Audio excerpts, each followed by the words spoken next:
Hello and welcome to GS नामा।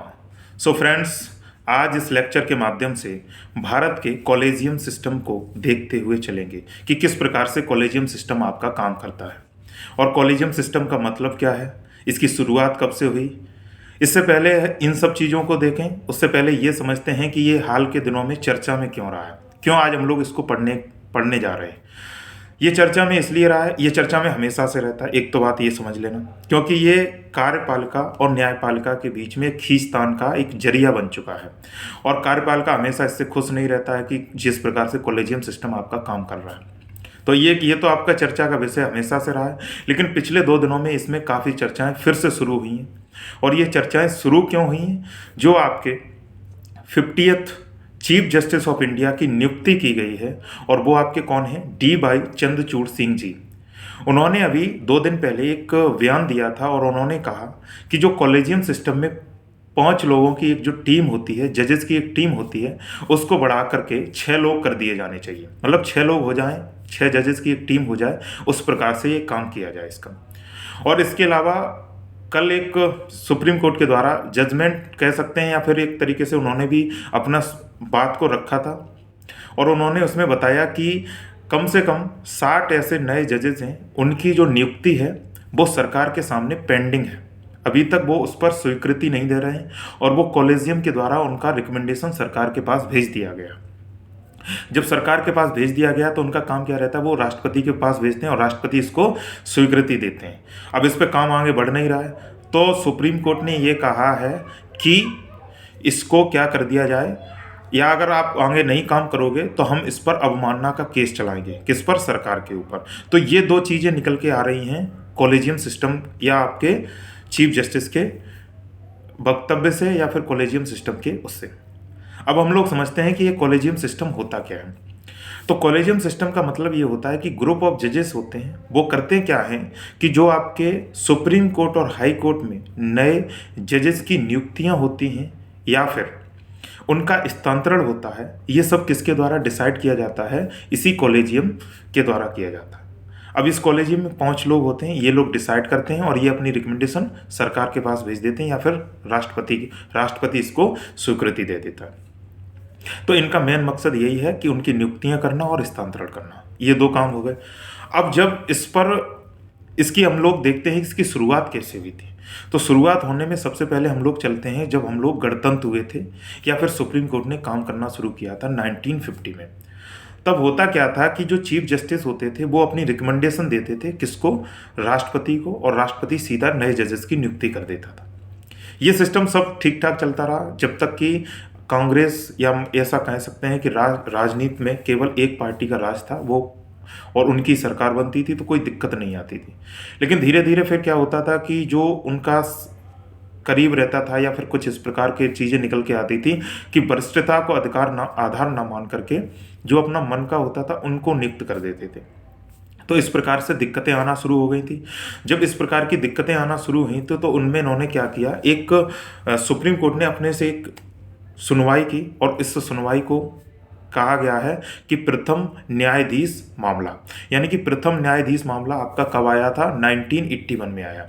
और इसमें उन्होंने कहा, सुप्रीम कोर्ट ने, कि जब भी नए जजेस की नियुक्ति के लिए रिकमेंडेशन या सिफारिश सरकार के पास भेजी जाएगी या राष्ट्रपति के पास भेजी जाएगी, तो राष्ट्रपति इसके लिए बाध्य नहीं होगा। यानी कि सिंपल सा मतलब यह है कि यहाँ से रिकमेंडेशन भेजी कि इनको नियुक्त करना है, अगर राष्ट्रपति ने चाहा, उनको लगा कि ये ठीक है, तो वो स्वीकृति दे सकते थे। अगर उन्होंने नहीं चाहा तो वो स्वीकृति नहीं दे सकते थे। कोई वो उनके लिए बाध्य नहीं थे। पहला जज मामला ये कहता था, 1981 में आया। ठीक है, फिर चीज़ें चलने लगी तो इसमें भी फिर वही दिक्कतें आती थी, क्योंकि बाध्य नहीं थे, तो जब यहाँ से रिकमेंडेशन भेजी जाती थी तो वो उनको स्वीकृति नहीं देते थे।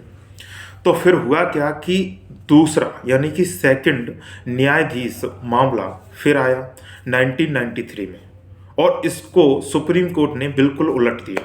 मतलब जो उन्होंने 1981 में कहा था उसका बिल्कुल उलट दिया, और इस जजमेंट में उन्होंने कहा कि अगर सुप्रीम कोर्ट के न्यायाधीश के द्वारा, यानी कि चीफ जस्टिस के द्वारा अगर कोई रिकमेंडेशन दी जाएगी राष्ट्रपति को, तो वो उसको अनुशंसा देने के लिए बाध्य होंगे। यानी कि वो उसको नियुक्ति के लिए बाध्य होंगे, वो मना नहीं कर सकते हैं। तो इसका मतलब क्या हुआ कि न्यायपालिका इसमें स्वतंत्र हो गई और न्यायपालिका का ही पूर्ण रूप से अधिकार हो गया, किसका, नए न्यायाधीश को नियुक्त करने का। ये काम चलने लगा। तो अब इसमें सरकार ने अपनी तरफ से दबाव डाले, क्योंकि सरकार की इसमें कमतर कर दिया गया था और पूरा काम किसके पास पहुंच गया था, न्यायाधीश के पास पहुंच गया था। फिर सरकार ने क्या कहा, फिर आपका तीसरा मामला आया सुप्रीम कोर्ट के द्वारा, और इसको कहा गया है कि तीसरा या थर्ड न्यायाधीश मामला 1998। और यहीं से आपकी शुरुआत होती है किसकी, कॉलेजियम सिस्टम की। और कॉलेजियम सिस्टम यहीं से निकल के आता है। अगर आपसे पूछा जाए कि कॉलेजियम सिस्टम की शुरुआत कब से हुई, तो कॉलेजियम सिस्टम की शुरुआत हुई 1998 से। इस मामले में उन्होंने कहा, सुप्रीम कोर्ट ने, कि अभी तक जो रिकमेंडेशन देते थे वो केवल किसके द्वारा दी जाती थी, मुख्य न्यायाधीश के द्वारा। हाँ, 1993 में यह भी कह दिया था कि मुख्य न्यायाधीश के साथ 2 और न्यायाधीश होंगे वरिष्ठ, वो भी अपनी क्या करेंगे, उसमें रिकमेंडेशन देंगे। लेकिन तब कोई कॉलेजियम सिस्टम नहीं आया था। लेकिन इस टाइम क्या था कि 1998 में आपका कॉलेजियम सिस्टम आ गया था, और उसमें सुप्रीम कोर्ट ने कहा कि एक कॉलेजियम सिस्टम, एक टीम बनाई जाएगी, उसमें एक आपके चीफ जस्टिस होंगे तथा 4 आपके वरिष्ठ जजेस होंगे, और ये सब लोग क्या करेंगे, मिलकर के रिकमेंडेशन करेंगे किसी भी नए जज की नियुक्ति करने के लिए तथा उसके स्थानांतरण करने के लिए। और यही आपका पूरा क्या है, कॉलेजियम सिस्टम। अब कॉलेजियम सिस्टम में इससे सब चीज़ों से आपको एक चीज़ निकल के आई होगी कि कॉलेजियम सिस्टम से दिक्कत क्या होने लगी थी कि इसमें सरकार का या कार्यपालिका को काफ़ी कम कर दिया गया था, यानी कि कार्यपालिका हस्तक्षेप नहीं कर पाएगी। अब यहाँ से कोई रिकमेंडेशन जाएगी तो कार्यपालिका को उस पर अपना अनुशंसा देनी पड़ेगी। तो जब ये चीज़ें चलती रहीं तो यही आपकी खींचतान है, प्रमुख रूप से कॉलेजियम सिस्टम में और कार्यपालिका में यही खींचतान बनी रहती है।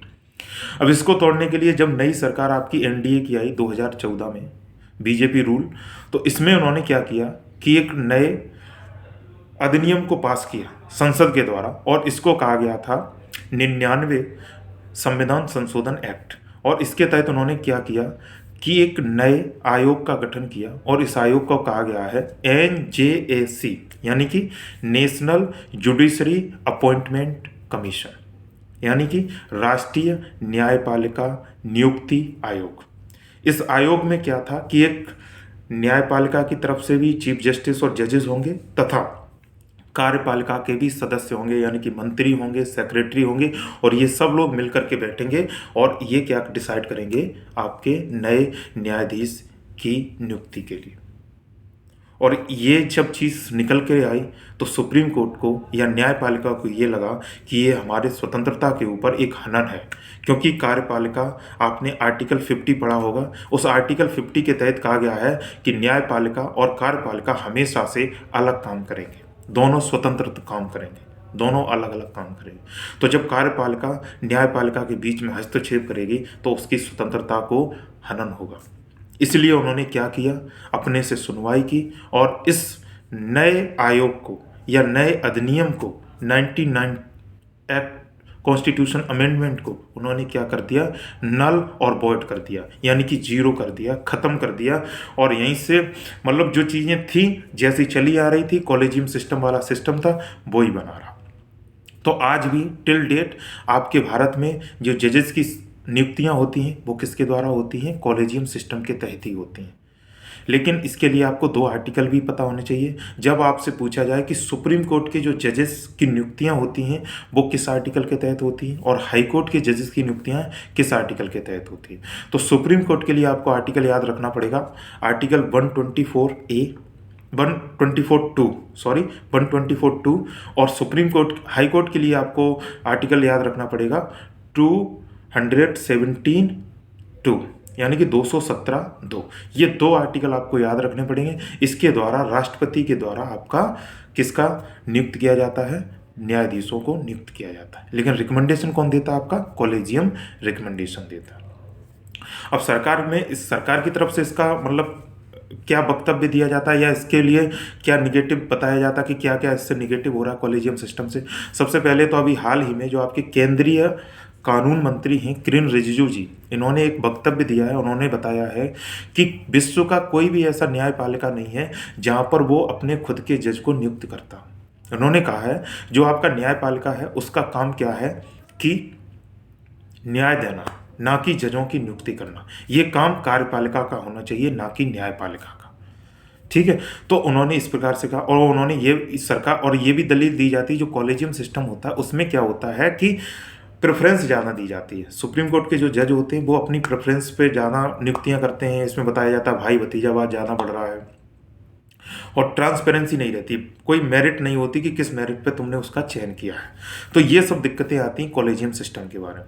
लेकिन न्यायपालिका क्या कहता है, वो हमेशा यही कहता है कि हम स्वतंत्र थे और हम स्वतंत्र रूप से ही काम करेंगे, हमारे ऊपर कार्यपालिका का कोई भी हस्तक्षेप नहीं रहेगा। तो ये दोनों विघटन आपके चलते रहेंगे और इस प्रकार की डिबेट और डिस्कशन चलते रहेंगे। लेकिन आपको जो समझना होगा, आपको दोनों पक्ष देखने होंगे और आपको सबसे बड़ी बात यह है कि आपको आर्टिकल्स दोनों पता होने चाहिए, 214 और वो 124 और 217 दोनों आर्टिकल पता होने चाहिए, जिससे आपकी सुप्रीम कोर्ट और हाई कोर्ट की जजेस की नियुक्ति होती है। और इसके अलावा आर्टिकल 50 जिसमें बताया गया है कि न्यायपालिका और कार्यपालिका हमेशा अलग काम करेंगे, ये आपका डीपीएसपी है।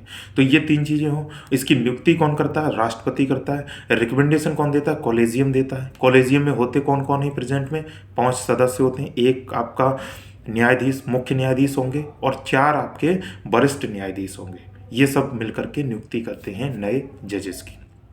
और आपको ये भी पता होना चाहिए जो अभी हाल ही में आपके नए 50 में मुख्य न्यायाधीश नियुक्त कर दिए गए हैं भारत के, वो आपके कौन हैं, DY चंद्रचूड़ सिंह जी हैं। और इनकी जो कार्यकाल चलेगा वो आपका लगभग 2024 तक रहेगा, सितंबर 2024 तक रहेगा। तो इनका कार्यकाल 2 साल का है, ये काफ़ी दिनों तक के लिए आए हुए हैं। तो आशा करते हैं इनके कार्यकाल में आपका जो सुप्रीम कोर्ट है, आपकी जो न्यायपालिका है, वो अच्छे निर्णय दे और अच्छे से काम करे और स्वतंत्र रूप से काम करे। क्योंकि एक ऐसी संस्था है भारत में, एक ऐसा इंस्टीट्यूट है जिस पे सभी लोग मतलब एक पॉजिटिव नज़र से देखते हैं और इसको बिना करप्ट और सबसे ट्रांसपेरेंट मानते हैं। तो ये आपका ऐसे ही काम करता रहे। आशा करते हैं आपको ये टॉपिक समझ में आया होगा। और अगर आपको इस प्रकार से और जिस भी टॉपिक पर वीडियो चाहिए हो, जो भी आपके करंट में टॉपिक चलते रहें, उनको आप कमेंट सेक्शन में ज़रूर बताना। हम लोग उस पर वीडियो लाते रहेंगे। आप लोग इसको शेयर ज़रूर करना ज़्यादा से ज़्यादा, और नए हों तो चैनल को सब्सक्राइब करना और लाइक ज़रूर करना। धन्यवाद दोस्तों, थैंक यू।